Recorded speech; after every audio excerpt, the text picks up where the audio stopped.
I've never thought of myself as doing a bit. Like it's Right. not a bit when I'm talking about power lines. It's not like I'm talking about it because it's absurd to talk about it. I'm talking about it because I'm really interested. And that's the thing that I look for in other creators who Yeah. are doing similar things is I don't want you to be doing a bit because you think it's absurd. I'm not doing it because it's funny. It is funny, but that's not what the driving force is, you know? Always choose orange. Hello, and welcome to Always Choose Orange, the show that provides actionable ways to develop and maintain a thriving creative process. I'm your host, Alex, and today's episode features the triumphant and long-awaited return of Austin. Austin's YouTube channel, Any Austin, features content that looks into the hyper mundane aspects of video games, including mapping out how the rivers flow in The Legend of Zelda, where the power lines go in Red Dead Redemption 2, and whether a 747 could actually land on the airport runway in Grand Theft Auto 5. Last year, Austin told me that his goal was to change the way that people play video games and to change the landscape of gaming content on YouTube as a whole by creating content that pushes the boundaries of how entertaining dull content can be. You be the judge, but I think he's already well on his way to achieving that goal if he has not achieved it already. So, this was an awesome episode. During the first half, Austin and I reflect on the growth and influence of his YouTube channel over the past year. So, we talk about the benefits and the challenges of hiring additional team members to increase productivity.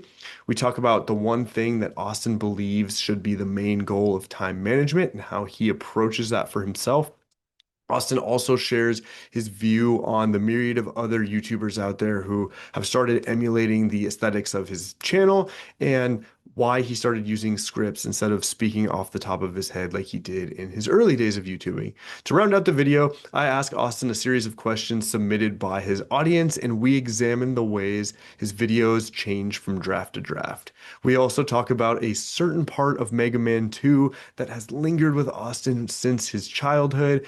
And we talk about other things such as the likelihood of ever seeing another episode of Eggbusters. To wrap things up, we do a quick career retrospective using the presidents of Mount Rushmore as a shaky extended metaphor. We have a lot of fun with that segment. It devolves into some good old chaos and pontification. So really appreciate Austin coming back on the show. And here he is. Always choose orange.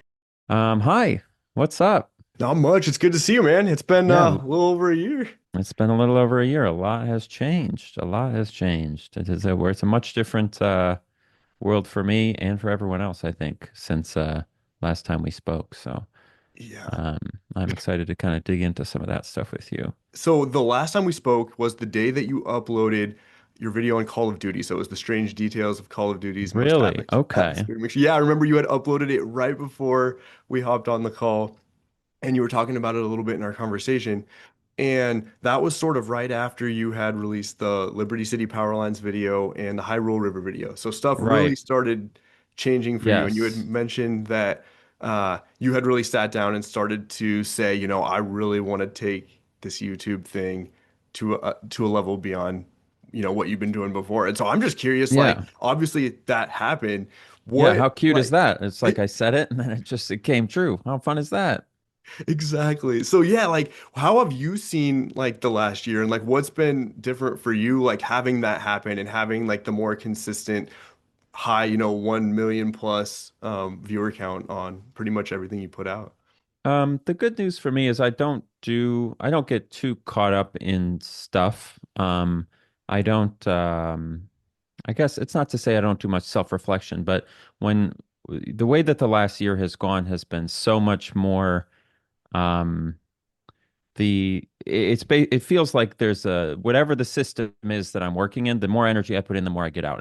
There's not really, I haven't hit a cap in terms of the amount of stuff I can do. And so it's just kind of been do stuff all the time. And so I haven't really taken much time to like reflect on it, to be sentimental about it, or to even like consider the scale of it. Now, there are moments, um, in these last couple of years, especially one of the big things that changed that was kind of surreal this year is I did a lot of traveling and doing like going to conferences and conventions and stuff. So I went to VidCon, I went to Open Source, and I went to Vid Summit.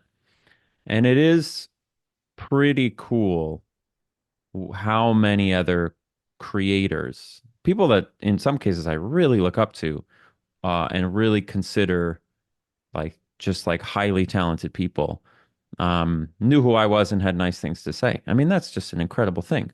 But the numbers, like watching the view counts have gone up a lot. Like we're talking, we went from doing 1 million in a month, with, well, I don't even know if it was that. I'm trying to think. I think Skyrim Rivers was like 1 million in a month and a half, or maybe 2 months or something. And we're doing our lowest performing videos now are like 1 million in a week. And our high performing ones, the like the cyberpunk one we just did was 1 million in a day. I don't know that that really um means very much to me, like emotionally. It's cool, it's neat, but it just doesn't seem to get through the kind of the force field for me. Like I got the, actually you can see it. I have the golden play button they sent me, and it's just been sitting in like a corner or like on a thing, and I don't even really know what to do with it. Um, but those in-person things where you see a creator and you go, "Oh, I love what you do," and they go, "Oh, I love what you do," and you're like, the fact that you've even heard about me is like pretty surreal, because a year ago when we spoke, I was like cool, like kind of successful-ish gaming niche YouTuber. And now I'm like much, I wouldn't go so far as to say mainstream by any means, but we're getting views that are on par with a lot of other channels that I would consider mainstream, right? Um, which is crazy. It's pretty surreal. I mean, um, I don't think there is a way to internalize that, right? As a human being, like there's no real way to appreciate that, which I think is probably good, because if it does mean something a lot when those numbers get really big, the flip side of that coin is it'll mean something when they get small. Mm. And I'd rather not have my day-to-day mood be too determined by that. It is a little bit, but um yeah, not in any huge way, but it's been a crazy year on paper, certainly. And when you were talking about people that you look up to in the space, like in the YouTube space, like who are some people that you find to be like really top level Well, creators? I think uh, this is going to sound bad, but like I didn't, when I say look up to, these aren't people that I'm looking at going like, oh, I watch all their videos and whatever. I don't watch that many like singular creators. But they're people who are like objectively super talented, super kind people. Just getting to have like, I can be in touch with people who are like, I mean, they're legendary people in my head, which is people like Jacob Geller and H Bomber Guy and Nakey Jakey and these like gaming YouTube. Well, they're doing other stuff too as well. There's like this type of people, but I ran into like just the most incredible I ran into like Tom Scott, who was a legend and just this incredible dude, and he was so kind. Um, and then a lot of other, especially at Open Source, it's like tons of STEM and science YouTubers. And so it's just all of these super smart, super talented people, who are doing really fun things and having any kind of not even mutual love or respect, but just mutual knowing of each other is incredible to me. Like I really appreciate that coming from people like that who I consider just crazy in terms of their talent and their ability to put together videos. Not as good as me, obviously, but aside from that, they're right below me, all of them right below, of course. With that being said, right, like I think that's like a super great place to be in, right? Where you're not sort of hanging your happiness on views and all that stuff, and you're experiencing like this community aspect of it when you're going out and having these conversations with people. Like, Yeah. how has your workflow changed with the scale getting bigger? And if so, like I'm super curious just like what that looks like and how you're looking at Yeah. analytics maybe differently. That's been a huge adjustment. So last year when we spoke, um, I had just started talking to and working with an editor, and the process of getting other people to fit into something that for you is very intuitive is like it requires a lot of work. Editor is a big, it forces you to change your workflow a lot because where previously it was like, I knew how much work I could get done in a certain amount of time, and I could kind of do it in whatever order. Like I'll script it, and then I'll just stay up late tonight and do this, and blah blah blah blah. You can't, you shouldn't have employees that you force to follow your personal whims on a day to day. They need to know what to expect, how much work to expect, when to expect it, um, and that it's it might double the amount of like mental energy that it requires to make a video because you have to make sure everything's organized and labeled and communicated and done by a certain time, and you have to make sure that they know what time it's done, like what time it's going to be done by them. So I can no longer do, like, for example, this weekend, I'm working on our final video of the year right now. So we have two more that are going to come out, but one of them is basically done, and I'm working on the second one. And I have to go out of town on Saturday just for a night. And if it was just me, I'm just going to go, well, I'll just stay up late and I'll edit this and then we'll come back and I'll film and just like do it all on Monday and this and the other. Um, but I don't have enough time. Well, I might if I really did it, but in theory, I don't have enough time to do it. But I can't throw everything together at the last minute unlabeled on my own anymore when I'm trying to work with somebody else. That stuff has to be done before I go. It has to be, communicated and handed over to another person, um, with clear understanding of when it also has to be handed back. So, um, yeah, working with other people has been the biggest, it's forced the change to my workflow. So right now, um, I'm really working with like three to four-ish people. And then I also have like my brand sponsorship people. Um, and I think one of the funny things, if anyone's out there like doing creator stuff, this is probably true in any field, but if you're ever getting to the point that you're like ready to hire someone for help, I don't know why nobody told me this. And I maybe could have intuited it if I had thought about it enough, because I'd worked in like management, restaurant management before, so I understood like kind of the dynamics of how to be in charge of people and how to be a good boss and blah blah blah. But I think people kind of sell it to you as like, oh, if you get another employee, you double your productivity. And that is just not true. It's not even No. close. You got to hire like four people to do the work that you can do on your own. Because again, for you, it's intuitive and you don't even have to think about it. And you know where everything is and how it's supposed to go. Um, and trying to take some of that and shift it onto someone else is just an unbelievable amount of work if you want to do it in a respectful and open and fair way, right? Um, but you figure it out as you go. That's what you got to learn.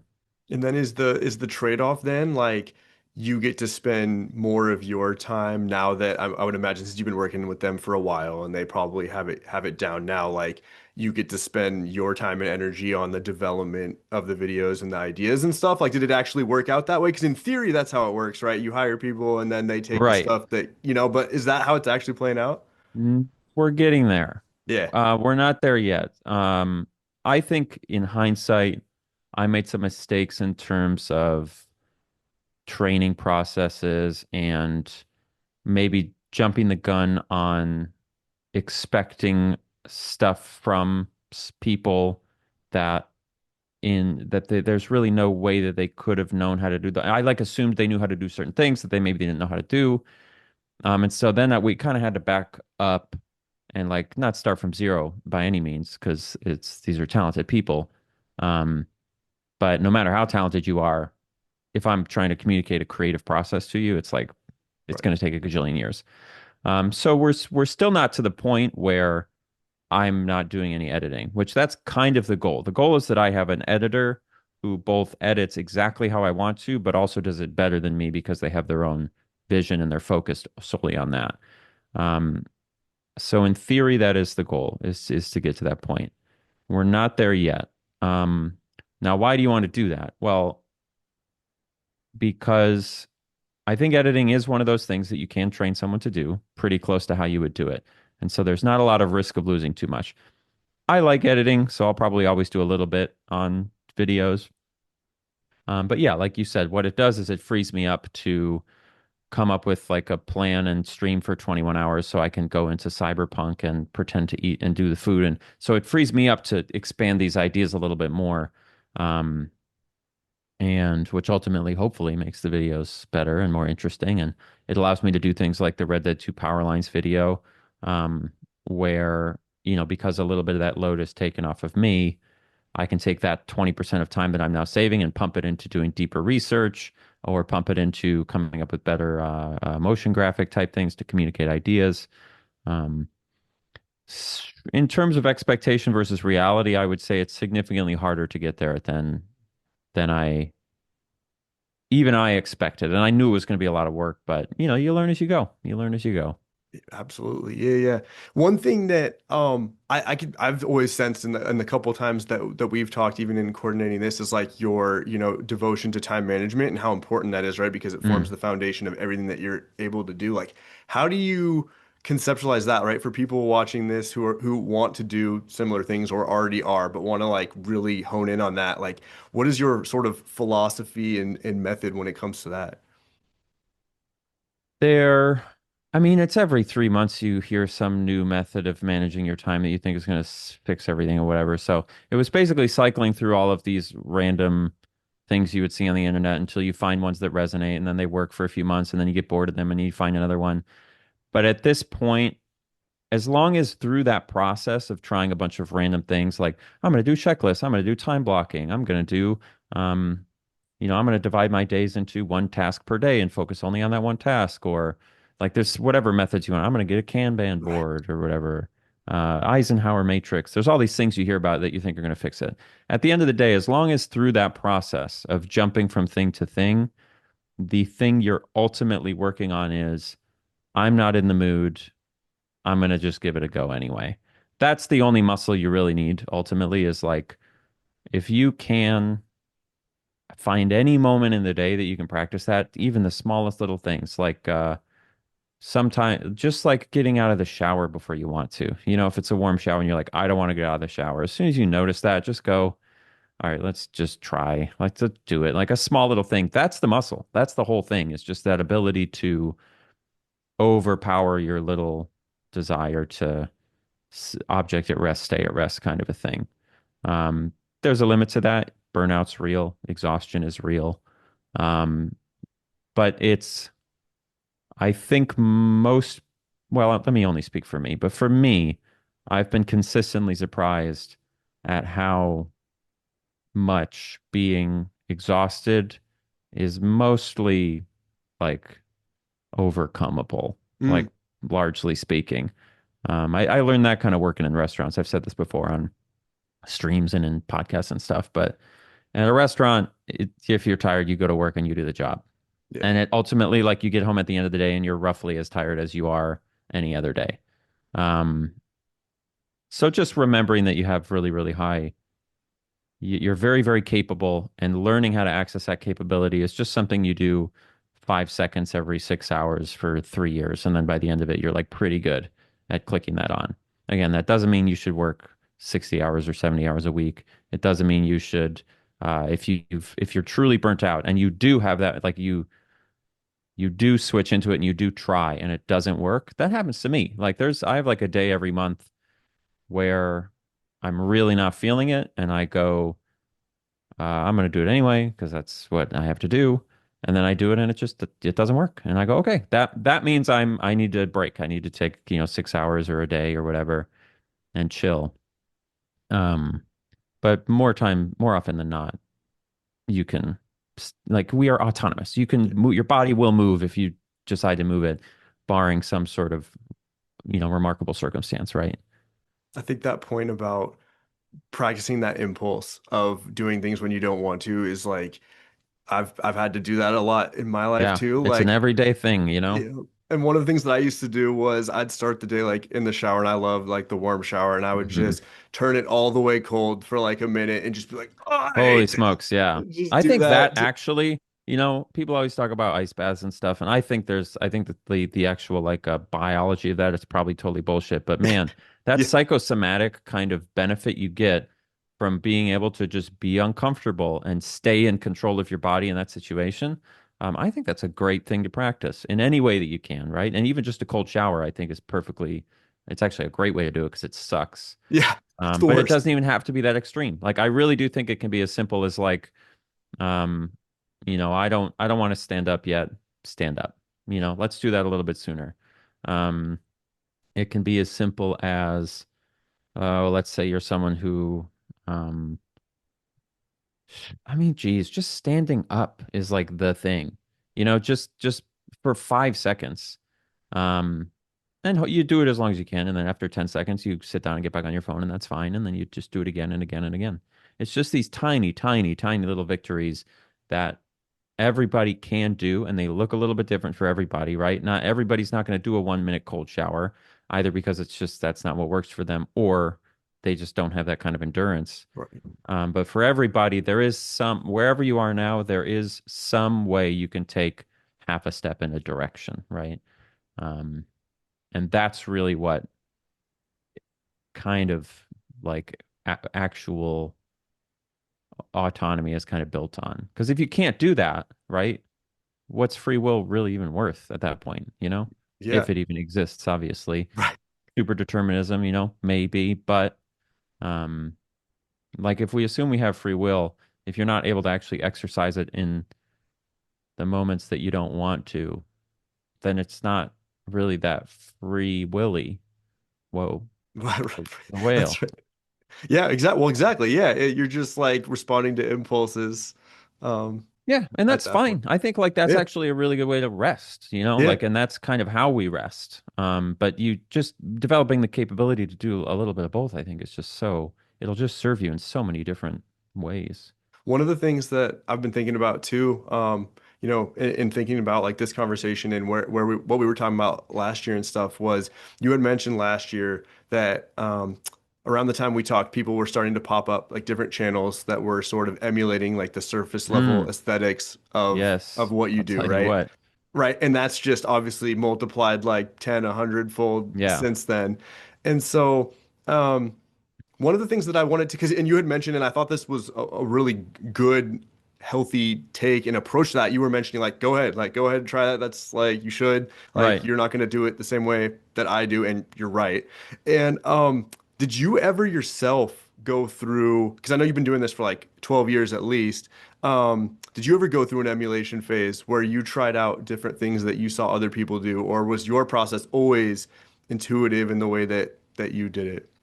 I mean, I definitely took very explicit inspiration from certain things. It was um maybe less, and I think this probably was just because I wasn't very talented. It didn't end up looking very much like the thing at the end of the day.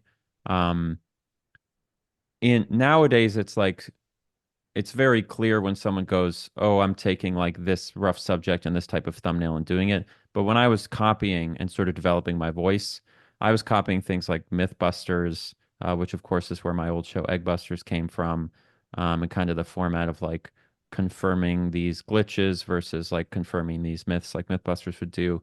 I remember taking a lot of inspiration. There was a God, I don't even remember what it was on, but it was a really old like 3 minute clip show produced by like it wouldn't have been like Vox, but it would have been something like a 2011 version of something like Vox called Viral Video Film School, and it was hosted by a guy named Brett Ehrlich. And I remember um watching that and thinking they were so great. And so a lot of my really, really early videos, stuff that's not even like it's all privated on the channel right now, is like very, very clearly ripping off that kind of style of like play a clip, make a comment, the editing style and kind of the way that I would move. Um, so there were definitely a lot of inspirations. Um, but it was always pulled from like I would take little bits from viral video film school and little bits from Mythbusters and little ideas from like I watched a lot of Craig Ferguson, The Late Show with Craig Ferguson, and I remember taking stuff from that. There wasn't like a wholesale I'm gonna do what another YouTuber is doing and put my spin on it. Um I don't think. But again, I think most of that just like if I was talented enough, I think my show like Eggbusters would have looked a lot like Mythbusters. But because I lacked talent, that was it helped, you know. Um, and so I ended up developing my voice without actually being very good at copying things. But Yeah. Has you your know, mentality on other people doing like emulating your channel like changed, seeing like the scale no. of that, or is it kind of the same? Nope. No. I'm still in the mindset of like, all right, go ahead. See if you can see if you can. Give it you go ahead and try. That's Yeah. like my mentality. Now that the underlying like philosophy there is it's actually beautiful. We all copy each other and it's like we make good things. I internalize it as competitiveness because it helps me. So like for example, when I put out this cyberpunk video a couple weeks ago, I knew as soon as I put that up, I was like, this is such a good idea. And it's like there's a lot of other people who've done similar things, but like for example, people have done like 24 hours in Super Mario VR and stuff like that. And I always thought those videos just did not give me the type of commitment that I was looking for, and they didn't focus on the things I wanted to. So it's not like this is a completely brand new, the idea of like role playing in that way. But I knew that the way that I did it and put it together was so simple and doable. It just requires a lot of endurance Yeah. that it's, and it did so well that I would be super shocked if I didn't start seeing other people doing that. And that is getting on my nerves. And that's a fake feeling. That's not like a real, um, that's not a justifiable feeling, obviously, right? But I like that feeling because it makes me go, I gotta stay ahead of this, you know? I gotta make sure that the next one I do is even better and it comes out even sooner. Um, s- because I don't know, I guess I thrive on competitiveness a little bit. But I always understand that it's like there's this level where I'm like, yeah, you losers, go ahead and try. I bet you can't do as good as me, which is like how I feed my and fuel myself. Um, but underneath it, it's really just like an earnest desire to see people see what people think about the same things I'm thinking about. Like it's cool for me when somebody who has like HVAC experience does a video about the piping or whatever in The Last of Us Part Two. I just saw a video about that was like had like 2,000 views or something. Um, that's just cool for me to see. I can't make as many videos as I think there are subjects to make those videos about.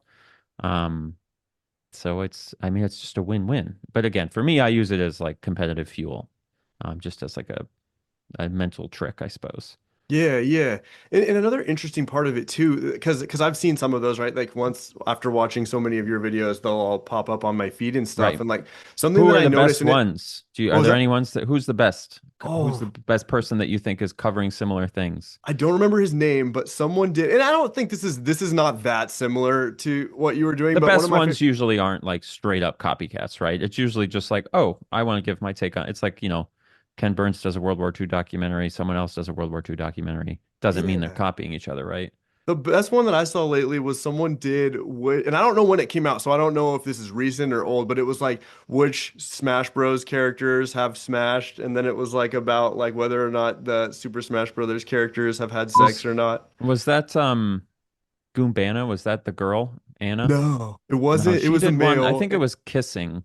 She did the Okay. one with Smash Bros. Characters kissing, but Yeah, that actually might have been pre me. it might have been. Yeah. That to me falls into a little bit of a different. It's such a subtle thing, but in my mind, my videos are not. They're 60/40, and the 40 is the gamer part. Yeah. And some people flip it, and it's like 60% gamer, 40% like thinking about stuff and science or reality and whatever. And that's to me that it's a small difference, but it makes a big difference. When something leans more like lore heavy. Like there's Yep. this channel Bandicoot who I've talked to and does it was this oh man, he did this great video about what's it called? Like the strange food economy of cyberpunk or something, and it's just all about all the food. Um, and those videos are great, but I do consider those I know a lot of people look at that and think there's a lot of overlap between that and me. But and even he doesn't think he agrees with me that there's not as much overlap as maybe it looks like at first. Because it's so much it leans so much more towards like the lore and the wiki and like the in-universe like concepts and stuff. And I've always really avoided lore. I don't really, it Yeah. doesn't like, I'll mention it, but it's really not my primary interest. Is like lore videos about, what happened in Fallout when the bombs dropped and who was the president of fake America and stuff. And that stuff's interesting and it's fun. Um, but I've always leaned much more towards just looking at stuff and describing it and thinking about the thing that I'm seeing and like the kind of the groundedness of that as opposed to kind of the conceptual like lore ideas.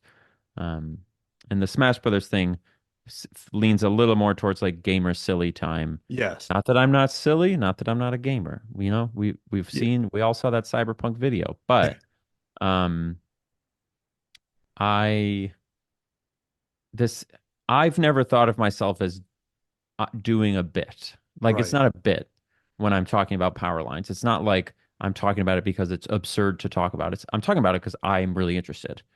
And that's the thing that I look for in other creators who Yeah. are doing similar things is I don't want you to be doing a bit because you think it's absurd. I'm not doing it because it's funny. It is funny, but that's not what the driving force is, you know?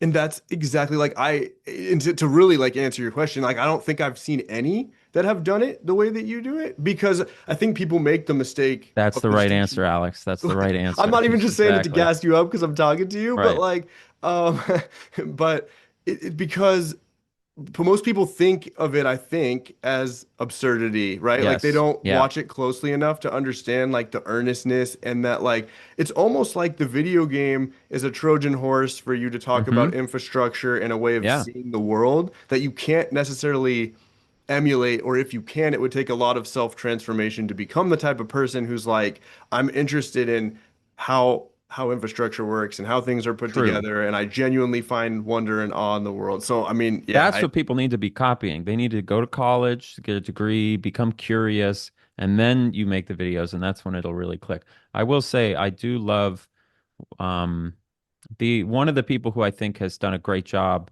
of copying that curiosity is Juniper Dev. Mm, She did a video a long time ago on the economy of Stardew Valley. And I saw that and I said, "You motherfucker, that's my idea." And I watched it and I said, "This is awesome."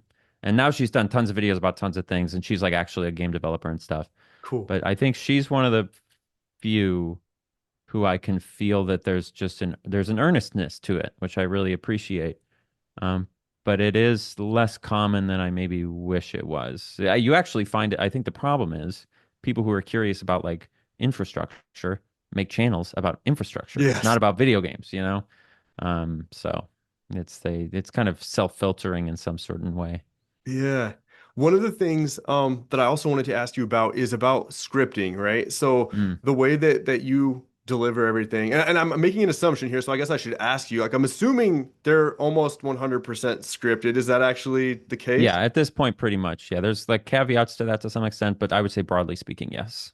Over your like 12 years at least, and again, maybe it's more than that. I know your oldest video that's up still is 12 years ago. Like over that Mhm. 12 years, um, what like was your early stuff like completely improvised, like no script, you just had Yeah. ideas, and then like Yeah, you what can't sort of tell. You couldn't tell that there was a strong difference.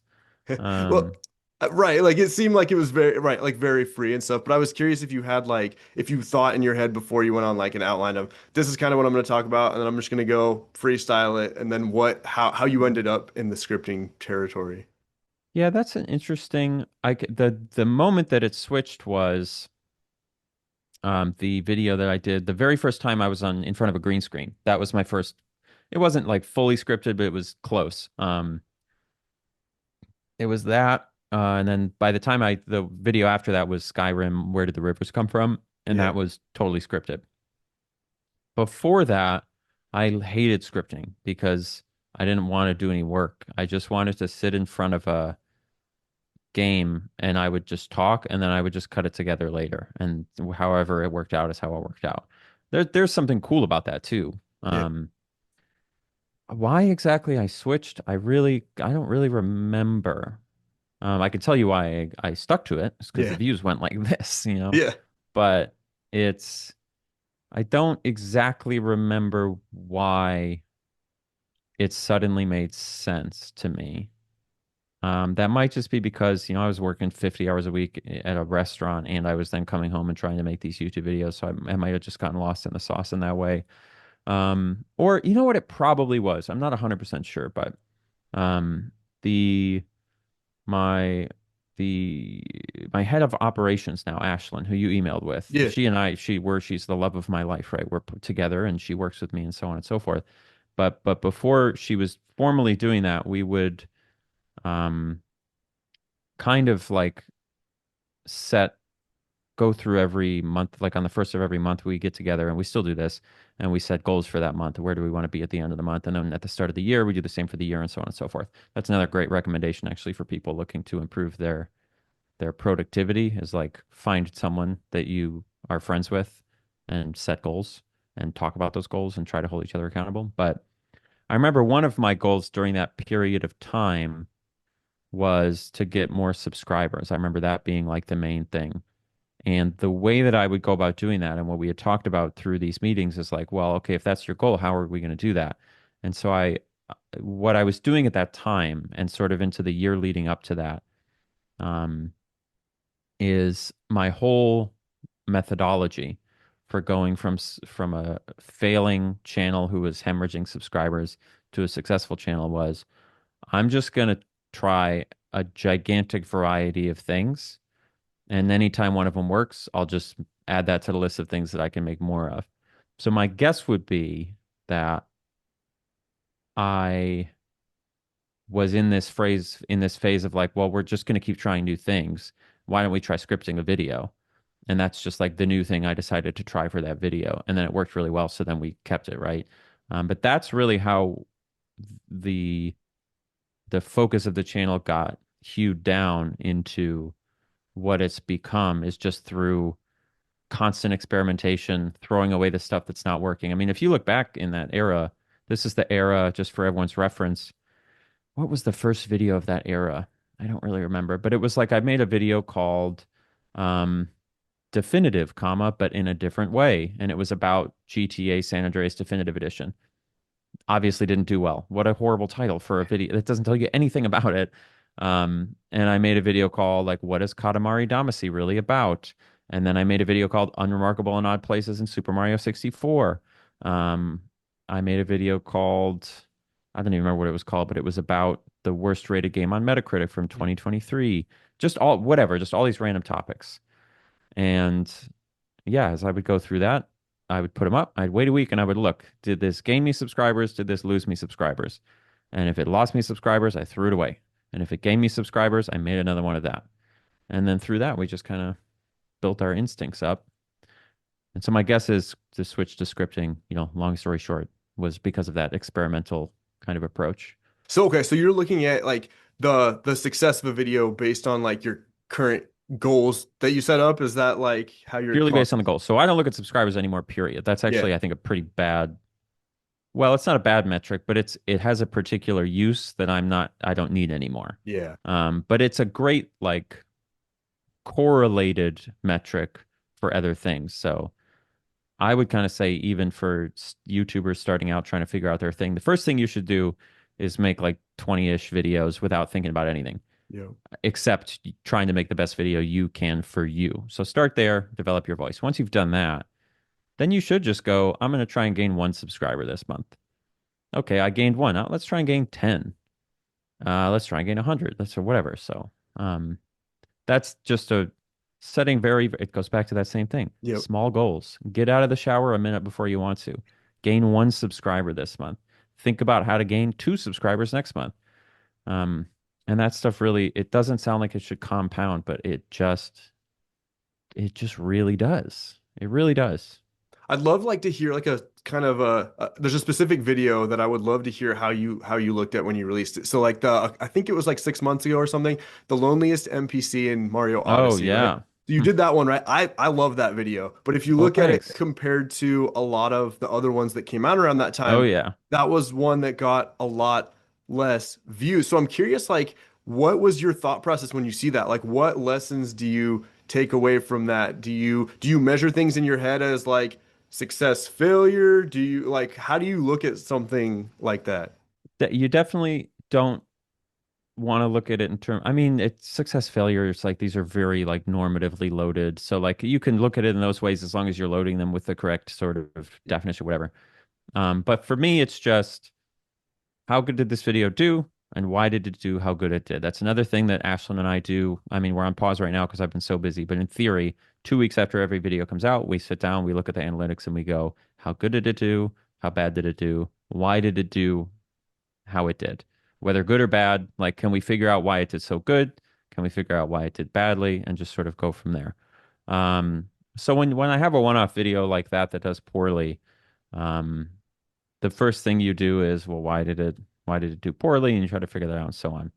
Um, I think the most important thing, like another one of my infinite, I guess, guiding sort of heuristics is Um, if you don't, have you heard of this thing in YouTube where people will say that video was a 1 out of 10, that video was a Yes. 6 out of 10, right? So a 1 out of 10 is the best. So like that's what you want. It's the number one ranked one compared to all the other ones, and it's adjusted for time.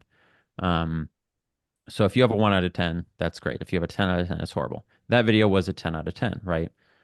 Um, One of my guiding heuristics, and I think this is super important, is that if one out of every 5 to 10 videos you put up isn't a 1 out of 10, your channel's going to be done in like 2 years. You need to be in a position where you're failing, you're putting up a failure semi frequently. You don't want it to be too often, but semi frequently, because what that's signaling is I'm trying new things. And if you never have that failure, it probably means you're not. You might just be a super genius and you happen to be trying new things and every single one is a smash. Usually that's not the case, even for me, right? It smashes all the time.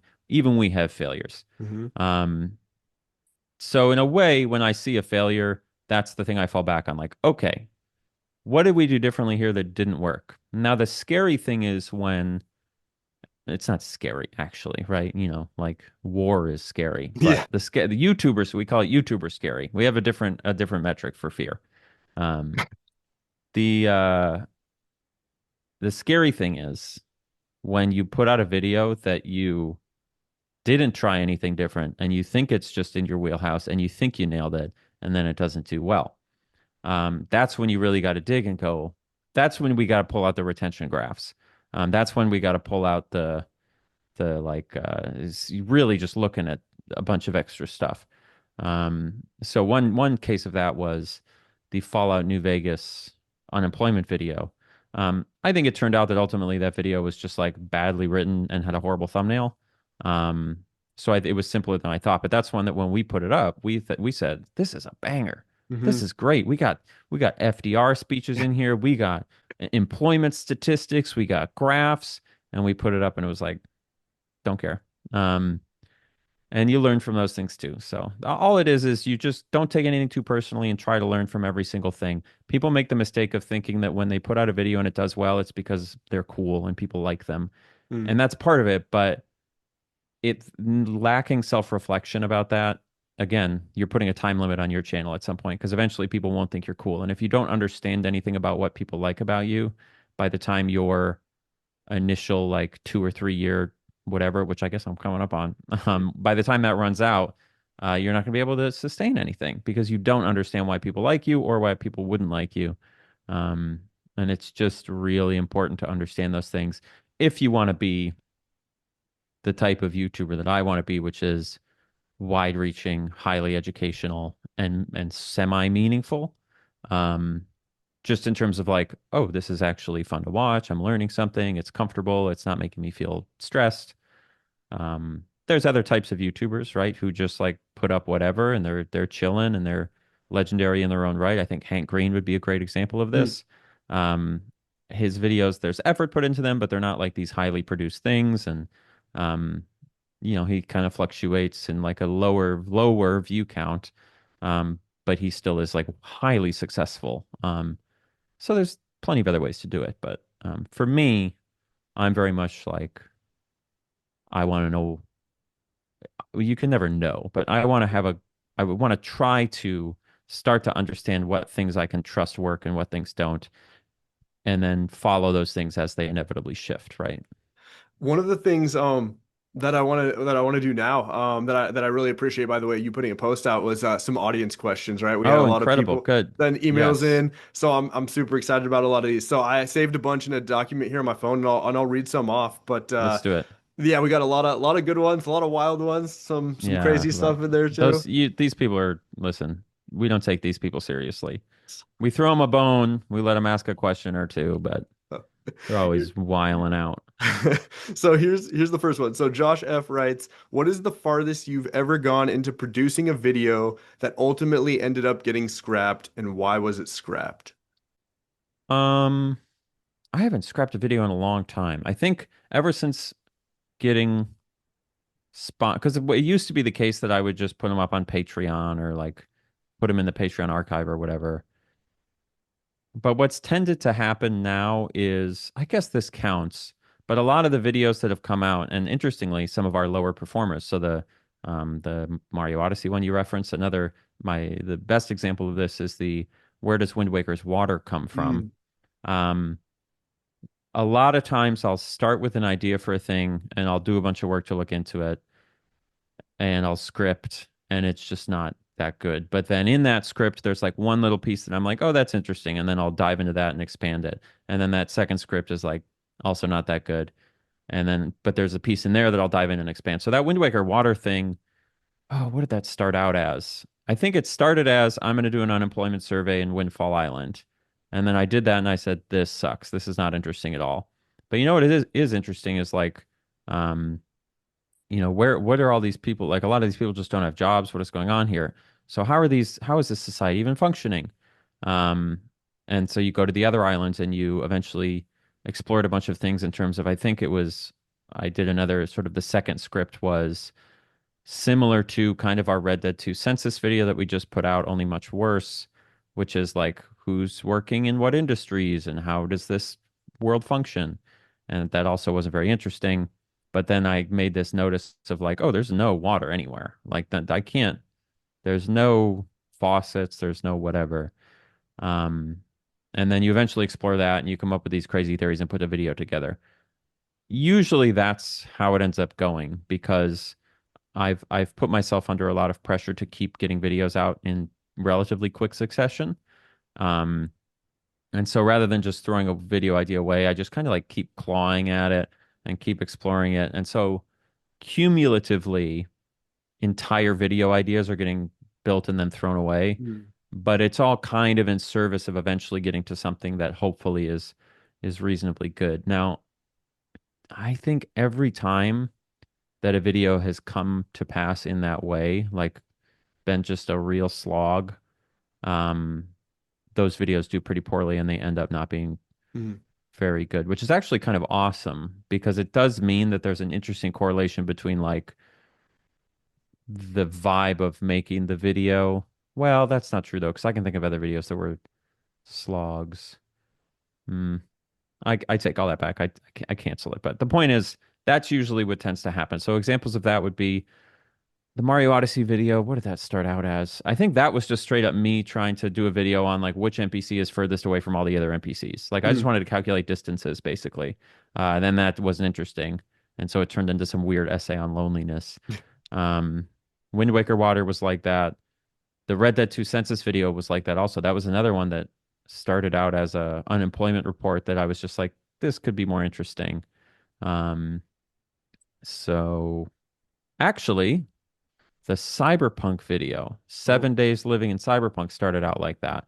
That video originally, if you watch that video, you'll note that it's like 10 minutes of explaining and then 30 minutes of me doing this sort of challenge of living in Cyberpunk in streaming it. And originally, that first 10 minutes was the whole video. So I did have a whole script that was about two or maybe two or three times longer, that all it was me discussing living conditions and where people might live and where they might get food in Cyberpunk. Straight up video essay, whatever. And I got to the end of that and I said, this is fine, but I have a better idea. Why don't we actually go live this life and do it? And then the video pivoted to that. So there's an example of that happening where it actually went really, really well. Um, so I guess it's not totally true that it doesn't work, but that's typically how work gets thrown away is through a process of discovery, right? Another question. This one's from PG-14. So that they said, Austin is very well known for finding the intrigue in the mundane and bringing to light all the small and little things in game worlds that most people wouldn't even think once about. However, my question is, what is something in a game that you've actually found boring and mundane? Something mundane that is truly mundane and didn't make you feel anything or make you think about it more deeply. By nature, that might not be possible to answer, but Exactly. yeah. This is the thing. I think people make the mistake of thinking that my perception of all things, I say this in videos a lot. Um, all video games are perfect. Everything is great. Nothing is boring. The boring is interesting, and the interesting is interesting. Um, that's not like meant to be taken objectively. That's like hyper subjectivity. It's a choice to find things interesting. And what I'm trying to demonstrate is you can do it with anything. I mean, we went to that restaurant in that Cyberpunk game for a total of 7.5 hours. We were standing in that one room, and we never ran out of new things to look at because you just keep looking. It's a fractal. It's just the closer you look, Mhm. the more it grows. So, um, I do think in some ways that enjoying a game is kind of a choice. Like you can just kind of choose to enjoy it. Um, but let me actually think like when the last time I was bored, because sometimes you don't want to make that choice because it like takes effort, you Mm. know. Sometimes you just want to be entertained. So when was I last like bored by a video game? Let's see, what have I played recently? I don't know. I think I like them all. I gotta think. I don't like musicals. Musicals Yeah. are boring in my opinion. So, I obviously I can't do it in that context. Um, but yeah, I think it is it's hyper subjective. And kind of what I'm saying is like try it. Maybe try that on for size. You might get something out of it. I there is also such a thing as like if I was a game reviewer and I was trying to basically tell people whether they should spend their money on a thing, that's going to be a different set of, well, I don't know if it would though. I don't know. I can't answer that half of the question, but the point is finding something boring is more a matter of like what mood am I in than it is about is it boring or not. Yo. Because there are games that I thought were super boring when I played them at first, then I play them later and I thought they were the greatest thing in the world. So it's I think all of us it's more subjective than we think it is, and learning to find some sort of objective value through that is worth something.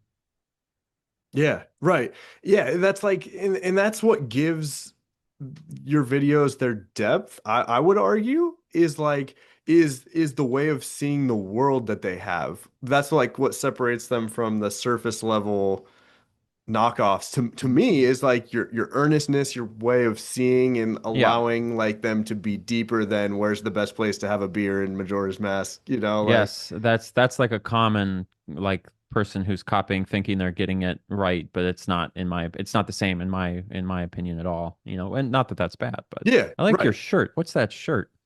Behold, I like the sleeve. What's the sleeve? Oh yeah. Is it just a shirt? I guess It's maybe just I a like normal the shirt. big Yeah. buttons, I guess. It has big Yeah, just a buttons. normal shirt with big button. But no, thank you, man. Appreciate it. Yeah. Yeah. Um, Another question. So this one is from Jack T. So he says, if you could choose one moment or place from a video game in your childhood that inspired you, something nostalgic that played a role in what you do on YouTube today, what would you choose? Oh man, I mean there's so many options. I often think of the The very end of the first Dr. Wily stage in Mega Man 2, it's got this black background and you're being chased by a dragon.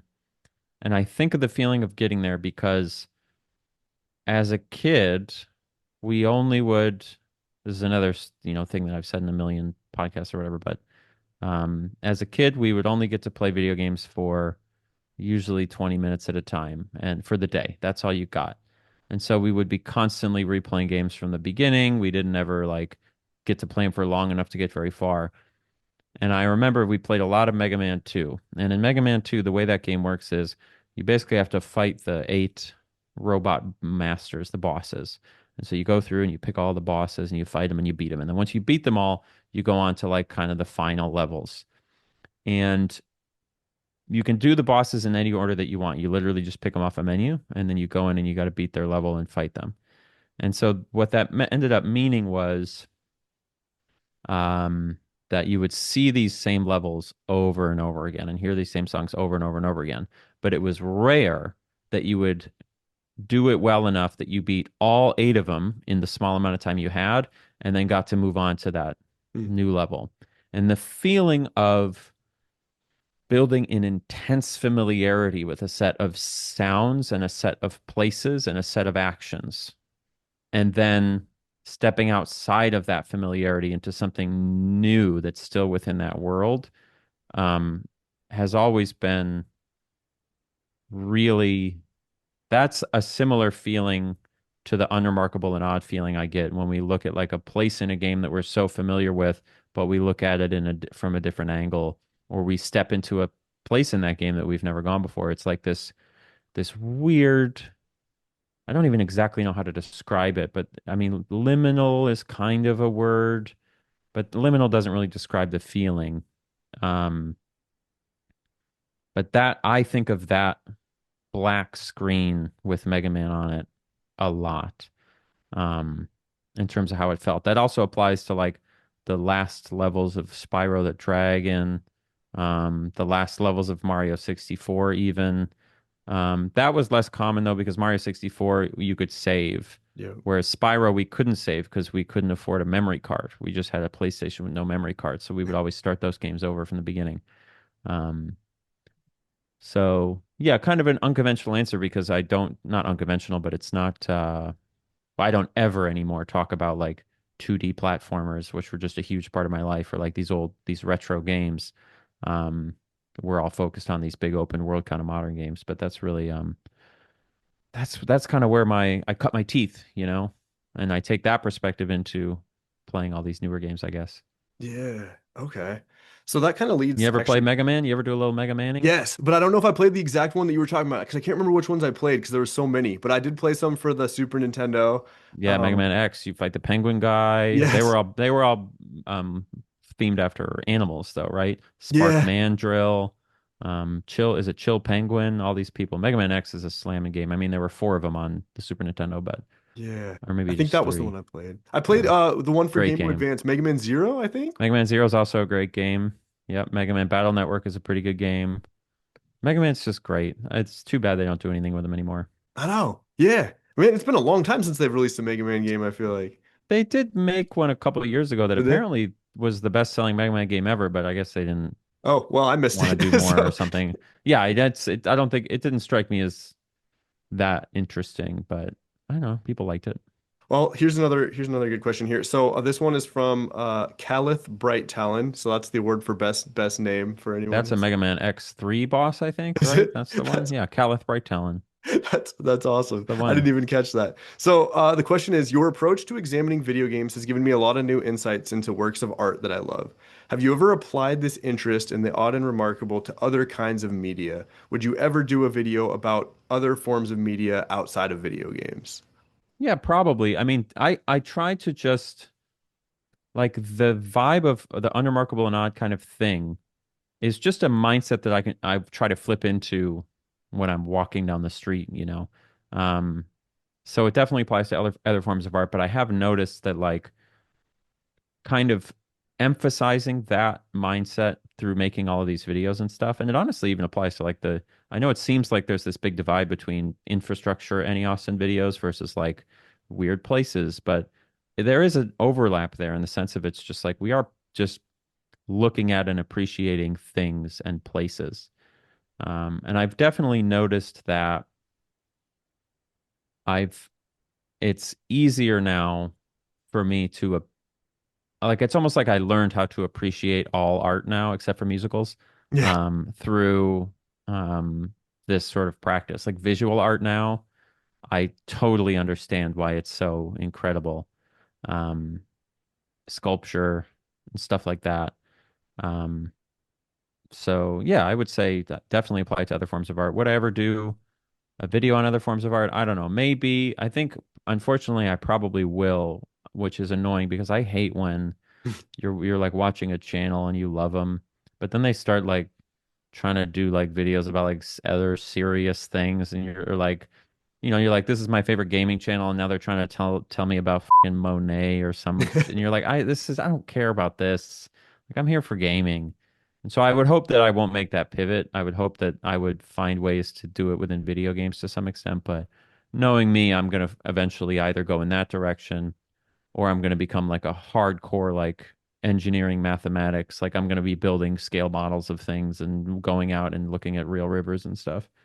That's actually like perfect for this next one. So Todd B writes, ever thought about checking out a real location against the game? I'm gonna get these pronunciations wrong, but he also says, I've always wanted to go to Dobita from Shenmue. Again, I don't know if I pronounced that I right, don't know. and make sure that Arcade U in the massive parking lot is still there. So I looked that up. That's actually a real street in Yokosuka, Yeah, Japan. I gotta play Shenmue, dude. Yeah, I've That never game played looks it either. so cool because it's like just a little neighborhood, basically. It's like an open world game, but it's all in a little neighborhood, and Yeah. everyone in the neighborhood has a full schedule of behaviors, and they live in a place, and they so on. And I just think that sounds incredible. So I probably will play that soon. Okay. Yeah, yeah. I've So yeah, never. I would definitely do that. That is we are planning on doing part of why I need to get more people on board to help is to free up time so that I can do more things like that. Like the idea of being able to go um, unremarkable and odd places in Red Dead 2, but also like their real life equivalents, or even just like we're gonna follow the storyline of Red Dead 2 while like going to because there's some people who've tried to do these types of videos where they do like Noah Caldwell Gervais has a really great um I think really great video about like the real life locations that inspired Fallout New Vegas, Fallout 3 and Fallout, I think even 76. But I think that type of video would be just totally transformed if it was done with a certain attention to like production value Hmm. because they can be really dense and really hard to follow and it's really hard to like picture what it was in the game and what it is here unless you do like a really perfect so in my mind, I would want to do something like that, but like make sure that I'm lining up our real life shots so that they exactly line up with the game, so you can really visualize like this is where we are and this is what it looked like. Make sure that we have really beautiful maps so that we have a really good understanding of where we're at in the world. And again, people have tried those things, but I've always come away feeling like it was interesting, but it was kind of hard to follow. And I wish it was just a little bit more structured in a way. So Yeah. I'm hoping that we can do some stuff like that That'd going be. forward. It's a giant pain in the ass to film stuff on location. Oh yeah, right. And then there's all the costs on top of everything that you're normally Yeah, doing and different style of but it sounds filming. fun. Like imagine that. Like, hey, we're basically gonna explore we're gonna do Assassin's Creed 1 and we're gonna go to the Middle East. We're going to Syria, Yes. we're going to Jerusalem, and we're looking at Assassin's Creed 1 locations, or we're going to. I think Red Dead would be an interesting one because it covers such an expanse of the continent, from like the Rocky Mountains to New Orleans, and then up to some of like the East Coast. And I think that scouring real America for little remnants, like just these little remaining things from that real period of time could be a pretty fascinating thing to do, but it's going to require a lot of thinking because like I said, I think to me that idea is going to really hinge on the production being like really not being high necessarily, but being helpful to the viewer so that it's followable because those things are so often very difficult to follow. Yeah, no, that would be really cool. Like one that I always thought of was like I used to play the Tony Hawk games a ton growing up. And Oh, so I hell remember yes. playing like I think Alcatraz was that Tony Mm-hmm. Hawk 4, and then Yes. Underground 1 or 2 had a Hawaii level. And so I went to Underground, Alcatraz in man. real life and was like comparing in It my head feels like, like and you know what's wild? And I noticed this when I was playing GTA Vice City. Is that like Alcatraz or some yeah, of those places? They don't look that close, but when you go in real life, it kind of feels like you've been there yeah. in a really, really weird way. It's just amazing to me how little that a 3D environment has to do in order to convey a vibe to you. Like people think it's like, well, you got to be like Red Dead and you got to make sure that the wood is actually harvested from the right type of trees, and then you got to make sure that the labels and the thing, and it's like you really don't. Like Yeah.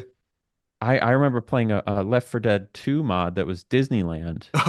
And then when I went to Disneyland, I was like, oh my God, I'm having like energetic like deja vu of like I remember standing here and shooting people, and it was like I was in Splash Mountain in real Disneyland. I just think stuff like that is amazing. Like the way that the energy can go from these fake digital spaces into these real ones, I think it's just so cool. Yeah. Yeah, imagine that. Imagine doing every Tony Hawk level. But the problem is those levels are so interpretations. They're like Right. such weird mashups. There's probably not like I remember in Tony Hawk 1, I grew up in Minneapolis, and in Tony Hawk 1, they have a Minneapolis Yeah. level. And I remember because when you're a kid and you're just the dumbest, you're so dumb and you don't understand how anything works. And in my head, I was like, they have Minneapolis in a game. You're telling me I'm gonna go and I can just go to my house. I like in my head, it was like it didn't make sense to me that you couldn't just walk out of bounds and there wouldn't be more stuff. Um, but then you play it and you're like, this doesn't look anything like anywhere I've ever been in Minneapolis, especially in those early Tony Hawk games. So, um, yeah, I think that's if I can do that without it ending up feeling like an obnoxious, like Travel Channel overproduced show, and without it losing the kind of like earnest, scrappy, kind of like YouTube video vibe.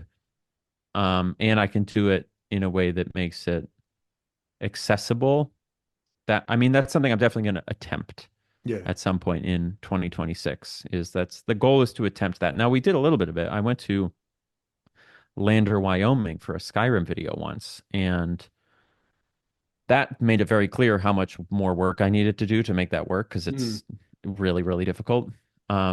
It's so difficult to do something like that and make it look like it didn't take any work. Like the Yeah. amount of work and like embarrassment you have to put yourself through to make it look effortless and not embarrassing in the final product is like really, disproportionate. But um, yeah, I intend to is the point. I intend to do some exploring of that idea. Um, when the time is right. Let's do one or two more of the audience questions here. So, okay, here's one. So, this person, Dallin, says, been following Austin for some time and was wondering what his thoughts are on his older series, Eggbusters. Love all of the content, but Eggbusters is what got me watching Austin way back in the day. Kind of curious, what are the odds of ever getting another Eggbusters episode these days? If I had like a hyperbolic time chamber like Dragon Ball Z and I could go in there and like you stay in there for a year but only one day passes in real life, I would do more Egg Busters in a heartbeat. Um, there is like a non-zero chance that I think it would be fun to put together just like another season of Egg Busters, like 15 episodes and put it up somewhere or like put it on a collector's DVD that you can buy or whatever. Um, but at the moment, the return on effort is much lower than it is in some other places. So it's not on the horizon, but I do. It's what's was fun about the older content is because it was so off the cuff and because it was so inaccessible and so poorly packaged, right? Like totally like obtuse in its presentation. Um, that it meant that the people who did like it got like a very special, weird like relation. We got a really close relationship like this. These are really um it was a more intimate thing than the videos are now, you know? Um and in some ways I do miss that. And I think the thing is that feeling, that type of relationship has moved from YouTube to like streaming. Mm, Like that's what you get from watching live streams. It's this kind of like raw, sort of unedited kind of intimacy. And that's not on YouTube as much. So if I did it, it would be like a thing of like, we're doing a special thing for all the old school fans, which they should have something special done for them. My God, I mean, 13 years or whatever you said, 12 yeah. years is a long time to be on this bus. And at some point, it wouldn't it be nice to be able to do something like that? And again, maybe if I get my production stuff sorted out and we have like a super smooth pipeline and I've got a little bit more time, that's the type of thing that hopefully we can slot in and get done. Um, because at this point, doing it would require like a 3 month break from doing normal channel videos. And right now, that's just Yeah. the opportunity cost of that is just really, really high. So it's not doable at the moment. Really, like doing more music comes before Yeah. doing more like Eggbusters, right? That's like my first non-main channel thing that I want to try and do. Do you have plans of doing that in the immediate future, or is that more just if it ends up working out with the production? I do have plans to work on that in the, I would say, immediate future. Well, in the immediate meaning, starting in about 2 weeks. That's the Okay. goal. So I have no Sweet. idea when any of that's going to get done, but there is time allotted to really dig in on um, music. So there'll be new music. I'm not even going to say anything because every time I say something, it ends up being a lie. So, Sure. Yeah, yeah, right. And then people will try to hold you to it, but yeah. Um, so well, like it's as good to we lie. It's you got to teach people that they can't trust you, though. You know, that's this is right. the thing is you don't want people to think what's the way to phrase this? I mean, I guess I've always said you want to have an adversarial relationship with your audience, right? You don't want them to feel, you want them to like want to like you and you should want to like them, but you shouldn't like each other actually. You should be like a little bit like that fucking guy's always saying he's putting out music and he never does and he can't be trusted and I love his videos, but you know, blah blah blah. Like I think it's good. We got to have a separation, okay? We got to have a Yeah. little bit. I don't know you, you don't know me. We'll pretend, but when rubber meets the road, you know, what's the way to say it? I don't know, but I think you get what I'm getting at. Yeah. Yeah, yeah. It's like yeah, well, it's sort of breaking the like spell of what you said, like the parasocial thing where like Right. is that kind of what you mean? Like everybody It's feels basically like you want to be really, really cool and you want people to really want to be your friend and you want them to develop a parallel social relationship with you. And then every so often you just have to make it clear that it's that you don't know who they are. yeah, you're That like it's this is all you're just watching my videos, yeah, right? leave me Exactly. alone. You know, I like it. I like the I like mutual bullying. I like it. I think it's funny when they bully me, and I think it's funny to bully them Yeah, because it you know keeps us honest about this arrangement. absolutely. I love them and I care for them very deeply in a content sense, Yes. and they love me and care for me very deeply in a content sense. And I would do anything for them in a content sense. That's right. Beyond that, it's on site. Well, yeah. Beyond that, yeah, exactly. That's exactly right. Awesome, man. Well, one thing I want to do here as we sort of get closer to wrapping up is do like a sort of mini um, career retrospective type thing. So I mentioned Mm, this in my email, right? you Like did. I doing a looked over that this morning, as a matter of okay. fact. Yeah. So the idea of, and this is kind of came out of some conversations I've had with some friends. We were joking around, like people always do the like, what is your Mount Rushmore of like top four favorite XYZ, right? And we were like, well, the best way to do that is think about like the personality of each of the presidents and try to fit your stuff into that. So I was curious, like we're gonna break down Washington, Jefferson, Lincoln, Roosevelt, and I'm curious. I'm Right. gonna ask you some question on each of those and kind of use that as a way to like look at your whole YouTube journey. So the first one, right? George Washington, first president of the United States. Which of your early videos would you say best demonstrates sort of like your humble beginnings or like would show the seeds of what your videos were gonna become, but may have been like sort of the raw version of that? Now, can I, so how, to what level of depth did you unpack the metaphor here in Yeah. terms of Well, like, obviously the like metaphors will where always break down. You are eventually, welcome right? to apply it in as deep or as shallow of a connection as you want. But yeah, Well, like let's I mean, think. So George Washington, he was the first, he set, his whole thing was setting precedent, right? Mhm. Basically establishing some kind of underlying driving philosophy for the nation, in theory, right? So when I think about stuff like that, it's easy to go back and look at like really, really early videos, but I think we can all agree that it was like 2022 is kind of when this what this channel is really be like was created. So I think probably it would have to be the first Unremarkable and Odd in Super Mario 64 because I remember two things about that. Number one, it established that type of observational perspective that has obviously carried us since. Number two, it established the phrase unremarkable and odd, which has now become just like a meme, a staple of the channel. And number three, it was the first time that I remember when I was doing my little how many subscribers did we lose from this video? It was the first time that I had gained over 100 from one video. And I said, oh, okay, this is worth um codifying. So I think my George Washington is probably that video if I think about it.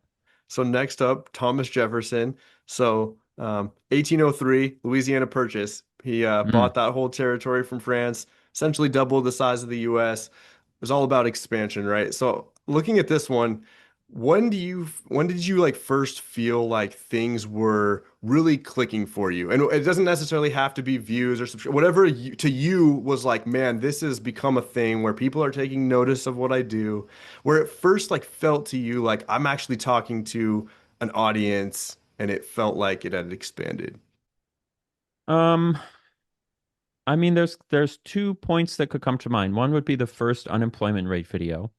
I remember that being one of the first times that I got like people messaging me being like, "Oh, this streamer watched your video on their stream," or I think it was unemployment in. Actually, it would have been the second unemployment rate video. Interestingly, because the first one was Clocktown from Majora's Mask. The Hmm. second one was Whiterun from Skyrim, and that one really did numbers for me at the time. Um, but I don't like when we really think about what is Jefferson doing when he's making the Louisiana Purchase. This was not like he was just like bopping around one day, going to France too much, and someone called him back, and suddenly they were like, "Oh, remember the other day when you like said hello to that nice young lad on the street? Well, he actually just gifted you the Louisiana Territory. It wasn't like an accident, right? Right. This was Jefferson said, I'm taking that. I'm having that. Yep. And I know that technically, like, I don't, who even knows who owned it really, and like, what does that even mean? But Right. I'm gonna pretend like I can buy this from France, and I'm gonna buy it from France. And so, if you think about it in that context, where it's like there's an intentionality to it, you're probably, God, well, I don't know, because I think all of the big expansions have been by virtue of the experimental like approach Hmm. have been kind of accidents. There's not been one that like really blew up that I was like, yeah, I was exactly right. That blew up. Um, they've all been a little surprising in a way. So maybe my Jefferson moment is still yet to come. Hmm. Maybe I got to see my niche and I have to take it. Maybe that's what the expansion into real life locations is going to be. Is I go, I see an opening there, and I don't know who's in charge of that, but I'm buying it for six That's right. dollars or whatever they paid for Louisiana back in the day. Next up, Abraham Lincoln. So we'll talk about The creative goat, the king. freedom. So what do you feel is your most unorthodox or left field video where you experimented like as far as you ever have? Abe Lincoln, you consider him unorthodox? Well, Talk to yeah. I Let's don't, yeah. give me something on this I one. don't Okay, I consider don't. him unorthodox necessarily. That was sort of a loose. I was reaching for the stars here on this one, right? I'm like, okay, Abe Okay, Lincoln, right? Most famous for being freed the president during the Civil War, slaves, right? kept the Union together. Yeah, Emancipation Um, Proclamation, creative died freedom. He So I got was like, shot. yeah, yeah, and getting shot, Okay. yes, in a Freedom, theater. sure. Yeah, All freedom getting right. shot. Well, if we take and if we take your definition, read it again, unorthodox, Yeah, I was just thinking about it in terms of what you feel is your most unorthodox or left field video. Like, when did you like feel the greatest sense which of creative? video freed my slaves? Something? There you go. Yeah, listen, he's not alive anymore, so he can't have an opinion on this conversation. Let me think. The Again, because I'm so in the weeds on all of it, it's like to some extent, all of them kind of feel the same to me. Mm, Um, there's experimenting that happens, but it's not like I've ever done something that was like this was super out of left field. Like I'm always going to make something that I think is going to work. Like the goal is always to be like I think this is interesting. And so it's almost like a given that I'm not going to think it's unorthodox because if I did, it's almost like I would never do it mm. because I'm trying to do things that I would like, which would mean like in this context, unorthodox almost implies it's outside of something I would normally do. And Ah, it's like if I would normally do it, then I'm going to do it. And if it's not something I would normally do, I'm not going to do it. yep. So in that context, I'm not sure what will qualify. Now, if we bend the metaphor back towards reality and we say, well, was there a moment in which things weren't looking too good and I had to take drastic action to keep this channel together? Um, I mean, even that, I don't know that there's necessarily a good answer for if you think about it. But like if you consider the YouTube channel from 2015 or 2017 up to 2022, you're losing 200, 300 subscribers per month. We were at 41,000. We dropped all the way down to 28,000. Our union is falling apart. Nobody is trying to there's a quiet secession happening. It's not a civil war, so it's not as bad, but I had to take authoritative action. I had to stop making what people wanted me to make and just start making whatever the fuck and then figure out how I could keep my union together.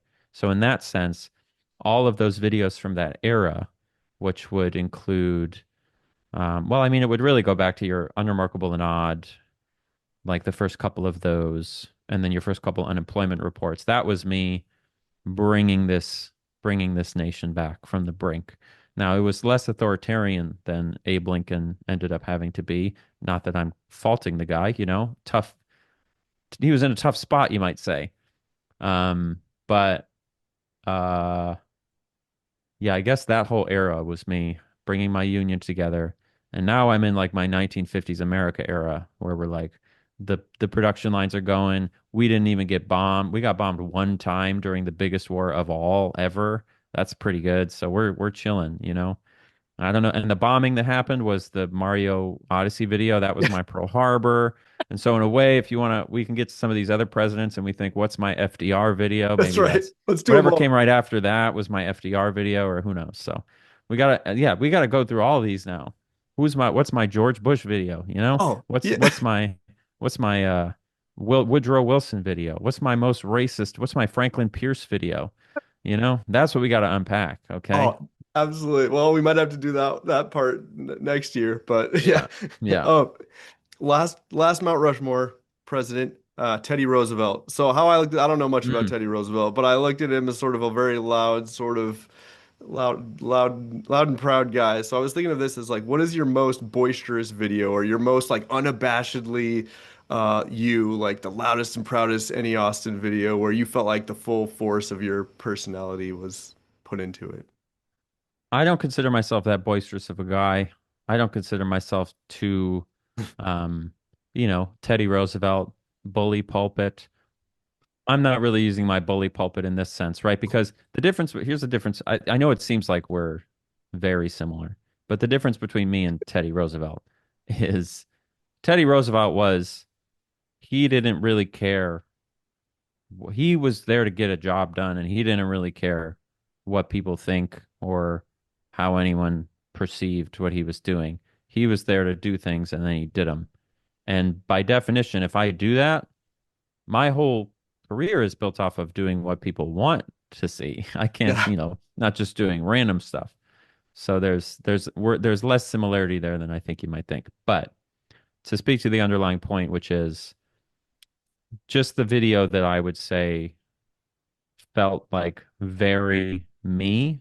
Yeah. I think that Red Dead 2 Power Lines video, it's such a the excitement that I felt over getting to share the stuff that I discovered and the fact that I put in a bunch of stuff that was like this super specific I thought people were not going to like that video. We Ashlyn and I watched it before putting it up and we said, "How do we think this is going to do?" And we said, "It's a little dense, you know, there's kind of a lot of like facts, you know, and sometimes I get a little nervous about putting in too many facts because that can be boring because kind of like with what I was saying earlier, it's like when stuff doesn't have structure, people forget that like if I'm interested in lights from 1899 or whatever, obviously it's going to feel cohesive to me because I have an interest in it and I've been researching it and I'm like in it. And when you give that to someone else, it's like they're not coming to it with that same inherent interest. And so you have to do a lot of work to make it so that they feel that same excitement that you felt just naturally. And so I often get a little bit nervous about putting too much dense information in a video. And we felt that this video had a little bit too much. But then we put it up and it was our number one. It was our best performing video of all time until 3 weeks ago when we put up that Cyberpunk video. Um, and that just felt like I put everything I would have wanted to put into that video. We had a beautiful map. We got these beautiful illustrations done. Um, and it was like it just kind of encompassed. And we also didn't leave anything on the table. One of the Mhm. things about the other Power Lines videos is we would kind of just map out like a small area and then we'd go, you go figure out the rest, you know. And in the Red Dead video, we mapped out every power line in every game, going to every little city. Um, and so that really just felt like I put everything on the table and it worked out really, really well. So I think I'd probably go with that one. Okay. Okay. Awesome. So like looking forward into as you said, there's two more videos coming this year. Wait, One that's what about George Bush or something? oh, Or Obama? let's Hold yeah. on, let me get who's with George Let's Bush. do it. Who are we putting on the fifth spot on Rushmore? There's some spot up there. We can get somebody True, else up could be there. George W. Bush. It could be who else? Who else? We could do name a president, and we'll do that. Hold on, I'm gonna We gotta pull get this an up really obscure quickly. one, I feel like. This is the type of thing that ChatGPT can pull up for Yeah. us. Give me a prompt that's similar to your prompts based on the president. Okay, name a president. Oh man. Well, you were mentioning Bush. I feel like we All right, gotta do it. here's George W. Bush. It says George W. Bush, the gut call. Have you ever made a video that was essentially a gut decision that you went all in on on an instinctive premise, learned a lot from the consequences, and later saw it differently with more distance? I love that that's the way that they phrase the Iraq War. They were pretty You ever careful with you that ever one. made just a bummer of a gut decision and you learned a lot from the consequences? So what's my Iraq War? I don't know if we've had that yet. That might well maybe that'll happen this year. I don't know if I wish I'm that gonna on you learn though. that Mr. Beast has weapons of mass destruction, and I'm gonna make some foolish decisions based on that. Just try to take Um, his channel down and then I know, learn a lot from the consequences. You know, that's gonna be my gut call. I'm gonna do a hard pivot into um, what do they call those channels? Commentary channels where they just oh like they do yeah. gossip. Yes. I'm gonna do the hard pivot into gossip, and it's not gonna pay off because Mr. Beast is gonna bomb my house in a video game. We gotta get Bill Clinton. What have you ever had to apologize for publicly from your videos? True.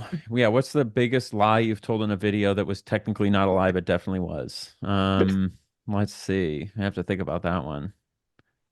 I'm not sure if I could pull it up. We'd have to look at the top comments on the videos and see what people said I was incorrect about or that I Right. lied about. I don't think I've ever intentionally lied about like if I say like, "Oh, I spent 6 hours doing this." Like it's usually true. I don't think I ever fudge those numbers, so but we'll see. We'll see. I'm sure there's something we could do. The point is, next time we talk in a year, I need the whole podcast is going to be all the presidents one at a time, and we're going to discuss both their policies and the way that those map onto metaphors that we can use for the YouTube videos. Okay. And then the goal Absolutely. is going to be that we'll check them all off. And then whatever presidents I didn't have a video for, I need to keep working on it. And so make sure that we can hit one for every single. every single president. Right. So That'll be your goals for 2027. So it we'll gives me a perfect map. your whole team will come on and we'll sit down Hmm. and we'll And we're gonna go through them one at a time. absolutely. So Do you as like we're presidents? Do you have a favorite? oh, favorite man. I mean, it's got to be Abe. Come on, what a guy. Abe's classic for He's a sure. classic. He's a classic. Classic. I kind of FDR. love the fact that I know nothing about him, so this might be a bad take, but I love the fact that Andrew Jackson was dueling in office. You should learn some more about him, but I respect that very That's why I specific gave that opinion. disclaimer. I'm like, It's very probably, specific opinion. What's yeah. your Andrew Jackson video? Have you ever taken a large group of native people and forced them to walk across the nation until they all died? Oh, that's right. He did Yeah. do that. Trail of Yep. Tears, that whole thing. So, Okay. I'm cutting that um, out. No. no, keep it in. It's all good. You gave the caveat, so you're safe. Yeah. Whew. Um, I'm just uneducated. yeah, we'll go. Well, listen, he did duel. He did a lot of dueling. And You did. so he was, in some sense, you could say he was combative. And, what's the most combative video we've made? Mm, I'm not sure yet. I try not to fight with people. I feel like it's a losing. You always lose when you fight. yeah. I guess he didn't. He became president, so maybe not, but True. You got a well. favorite? I think it's just all the fucking loser classic people like George Washington, fucking Abe Lincoln, FDR, obviously, like just the people who took big swings and did big hard things. And nobody, none of them are perfect, obviously, but like broadly speaking, there are these people that if you look at everything, all of the inputs to the situation that they were in, and all of the options they had, these are people who consistently made really difficult choices that were the best of a lot of bad choices. And Yeah. as a result, they made things a lot better on the other side of it. So it's all those fucking people, all those losers. I don't know enough about all like the random presidents, like whatever. Ulysses S. Grant. That's I right. heard he was a good general, but that's all I know. Who I knows think he was anything hailed as about like one of the Calvin worst Coolidge? presidents of all time, apparently. Really? There you Yeah. go. See? So, I don't know. And I like Roosevelt. I like that he helped Annie find an orphan family or whatever. That's right. And Good move. I like philosophically that he was a governmental optimist in the sense that he did believe that a large institution can do good if you really put your mind to it. I think I like the optimism of that a lot. Um, I don't know. Yeah. Joe Biden liked ice cream. You know, That's right. he Obama's cool. I don't know. What do you like? What are you interested in for this coming year? Like, are there any games that you're playing right now that you're really excited about, or are you really locked in on getting these videos done? And We're pretty locked in at the moment. We're gonna take not like a full-on break, but right now we're doing 3 videos a month for November, December, which is a tremendous amount of work. Um, and so I'm gonna once I get this last video done, that'll come out on the 19th, and then I'm gonna take a break. And during that break, I'm still gonna be working, just not on videos. So we're gonna be doing things like playing a bunch of. I don't play video games anymore because I don't have time. yeah, Like I play very small amounts, and so I'm not able to expand my repertoire for the channel, Like people yeah. will say things like, do this game. And it's like, I don't have 100 hours to put into that game right now, so I can't. So, I would really like to play Shenmue. Hmm. I don't know that that'll end up on the channel, but I like the idea that I could do a Shenmue video that would get 1 million views. I think that would be great for the culture of America and the world. Um, and I want to do Kingdom Come Deliverance. I keep hearing about those games as being astonishingly like beautiful and detailed and historically accurate. Um, Fallout 4, I'll probably play through that and do some. I kind of been not doing very much Fallout content or very much good Fallout content, so I'll get some Fallout content in there. And then obviously GTA 6 comes out next year, so I'm sure we'll do a fuckload of stuff on that when that starts getting closer. Um, I know everyone yeah, keeps accusing you of delaying it. oh, I am. No, I'm Yeah, I'm intentionally doing it until they stop firing those union people. that's We're gonna keep pestering those fuckers until they learn how to manage their company. Shout keep out to my friends at Rockstar Games. that's right. Listen, we love the work you do. Managing people's complicated, we get it, but you do have to do the right thing and do the work and not. I just the thing with union. I don't need to go on this rant right now. We're not doing this. Ask me about unions next year, okay? That's right. We are broadly speaking pro union, um, and there are small caveats to that. Well, Austin, thanks so much, man. I really Yeah, appreciate you coming back on it and was chatting fun. with me, and always a good I time. And you, yeah, thanks, man. I know yeah, I know I appreciate you. I know you're finishing up these videos, so I appreciate you taking the time to come on here and hmm um Yeah, it was. I yeah. like the idea of. I appreciate that you. I was hoping you were going to do this because if you didn't do it, I was going to be like, all right, I'm not going back on that podcast. But you did do it, which is you did a good job of like kind of getting me to think about like where was I when we last talked and where are we now and like what's the difference. And then in theory, a year from now we talk again. And I like the idea of you being able to go, hey, last time we talked, this is what you said, and how are we feeling now? And just kind of seeing that growth, I think is fun. So, email us next November Yeah, and we'll set something back up. let's do it. The state of the Austin. Exactly. It's pretty So, soon, give it some more time. You want to talk about big swings. It's going to be the state. I'll be doing the State of the Union. I'll be yes. President of the United States. My vice president with President Austin and Vice President Donaldson. Do you know that reference? No. Yeah, think Okay. of it. Okay. That's a It'll deep cut for the fans of GLHF, the podcast that I do. That's a okay. deep cut. Let's see Okay. if anyone gets it. Yes, I'm sure they will. Well, thanks, Austin. Appreciate it, man. Yep. Good luck with everything the rest of the year. And Yeah. Likewise, likewise. Good luck with everything with the pod. Again, I should have come with something. Because last time we talked, I said I'm only going to talk to you if you film it and put it on YouTube instead of yes. doing that thing Oh, you did. And I yes. should have come with another thing that I needed you to do, but I didn't think about it. Oh, Um, yeah. No ultimatums. yeah. Shoot. Well, No if you think of ultimatums. one, This. What are you doing for intros right now? I'm recording them separate now. So I know last time I Okay. did the whole All right. bio and stuff. This time, Are you doing like? Can you do clips from the show? oh yeah, I Like how should do. you got yeah, that's what you should do is Let's you do should that. go look up like you don't have to make them as like cringe as those other, but there's like podcasts will start with like little cliffhangers and clips just to like and some music for 20 seconds just to kind of tease it out. So you can like take the clip of you saying that you like Andrew Jackson, take the clip of me saying that I'm broadly pro union, just try to make it seem like a political podcast, and then it'll start and it'll just be like a normal conversation about whatever. But there's got to be a couple clips you can pull in there. You put some music behind it, and get something. We're, That's your ultimatum. Not that I we're have any leverage, but that's right. We're that's set. what I would Yes. try.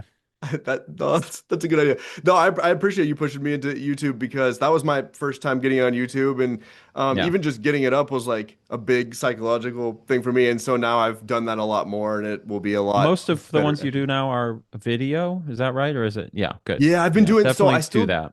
I've been doing every like conversation with someone else I've been doing on YouTube, and then all the solo stuff I've been still doing just audio. My time is so limited. It makes it tougher to build this up. But I Yeah. appreciate, and again, I know that you have a giant audience and I have a very tiny one. So I really appreciate you being willing to come Yeah. on anyways. Like I know that that's out of the goodness of your heart. So I Listen, appreciate it. well, it kind of is. It's also I do get something from it. It does benefit me to have a long form Hmm. place where people can listen to me talk, right? That is good for me also. So Yeah. it's a Well, win-win. good. It's mutually beneficial, I would say. It's not a charity, No, for sure. Yeah, that But was yeah, I wasn't trying to say that. So it's cool, good to man. talk to you, man. I Yeah, appreciate the time. good to talk to you too, man. Yeah. Have a good one. And see, I also wait, one more thing. I Yeah. like that you didn't even say hi. You just started the podcast at the beginning. I thought it was hilarious. Yeah, You're I just just like, oh, wanted. like I wasn't ready, and then you started talking. And I was like, oh, we're doing this. It's happening. So just for the people watching, that was how it started. There was no, I didn't have any intro. I clicked join Zoom call, It was and I freaking was like, let me set up. I just clicked the turn on camera, and then it was happening. So that was also yes. good. I'm Well, fine thanks with for that. rolling with that. Yes, appreciate it, man. Okay. See ya. See you, Austin. Always choose orange. Thank you so much for checking out this episode of Always Choose Orange. Please subscribe to the channel for other conversations like this.